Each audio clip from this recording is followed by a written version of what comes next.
Welcome to the season finale of One-on-One Sports. I'm Andrew Springs. And I'm Mike Feldman. We have a great show for you today. First, we're going to sit down with our NFL experts, Tom Waterman and Josh Norris, to answer some pressing NFL questions that Lauren Wisniewski will present in our segment From the Fans. After that, we'll discuss the young NBA season with NBA experts Eric Kendall and Rich Ryan. Then we'll wrap it all up when we throw Andrew into the fire as he tries to survive the hot corner with Robert Warner yet again. All that plus our 2-minute drill where we will try and beat the clock. Stick around, you don't want to miss this.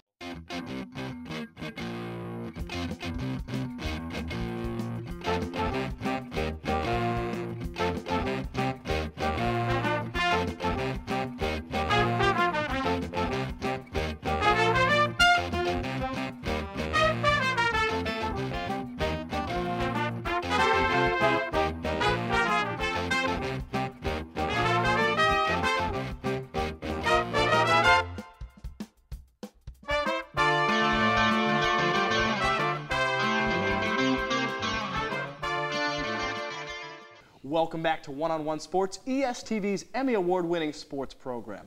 We were released earlier this week by the Kansas City Chiefs because of controversial comments we made on Twitter, so please forgive us if we're slightly off our game. But not to worry, we always have a great show for you. Plus, we're close to signing a deal with the Cincinnati Bengals. Andrew, as always, there are plenty of NCAA coaches on the hot seat, namely Charlie Weis, Bobby Bowden, and Rich Rodriguez. When is it time to fire a coach if your program is underachieving? When you lose to Navy twice in 3 years, then it's time to go. Especially when you haven't lost in forever. 46 years to be exact, dating back to 2007. Charlie Weis's record is identical to Bob Davies, and no one's talking about Bob Davie like he was, he was great. Charlie Weis needs to go because he has the same winning percentage as Tyler Willingham, who was fired, and Bob Davie, who was fired, a .538 winning percentage. Notre Dame is associated with winning. Notre Dame has always been associated with winning. Charlie Weis is not associated with winning. It's time to go. Bowden, I mean, let's talk about Bobby Bowden for a second. I don't think Bobby Bowden can be on the hot seat. They have already made their decision that they will have a new head football coach in 2011 with Jimbo Fisher. He signed a contract. If he is not the head coach, he will get $5 million from Florida State. That is enough that he's pretty much guaranteed to be the head coach. So, Bobby, you can't fire him for 1 year and then have Jimbo be the coach. Or I guess you could move up the year. And then as far as Rich Rodriguez goes, I think he was great in West Virginia, and he has flopped in Michigan. Absolutely. In the Big House, he has done terrible. The recruits aren't there. The winning isn't there. I think he's got to go as well. I mean, I'm not saying he was as bad as Lloyd Carr and Lloyd Carr's last few years, but at the same time, Michigan, again, associated with winning. And I don't think even if he beats Ohio State this weekend, I don't think that saves his job. I really don't. And sure, 2 years. We all were praising Charlie Weis after his first 2 years. He had a pretty good, solid record over his first 2 years. But at the same time, Rich Rod, there's just been so much controversy in the practices and the NCAA regulations and the violations. I don't see how you can keep either Rich Rodriguez or Charlie Weis. I think another name to think about. I know people thought I was crazy earlier this season with Pete Carroll, but Pete Carroll can't lose to Stanford. You can't do that. Just can't happen that way. The recent recruitment of Harrison Barnes, perhaps the most coveted college basketball prospect, was one of the biggest stories of the month.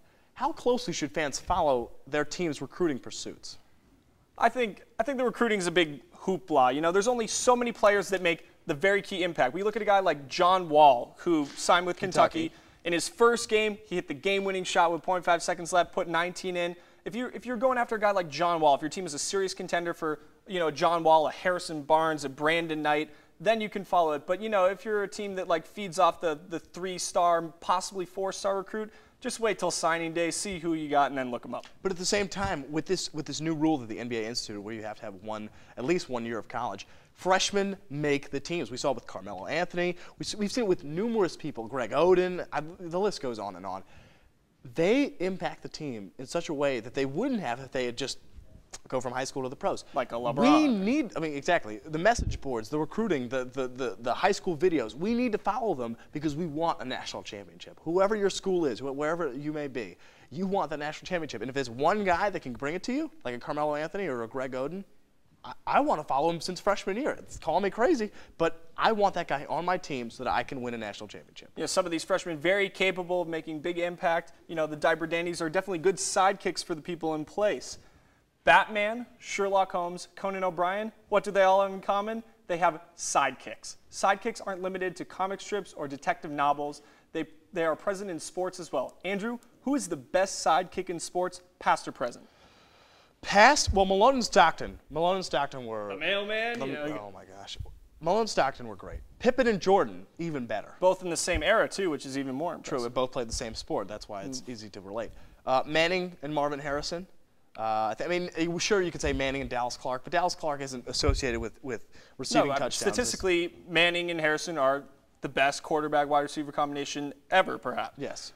I'm going to look into different team.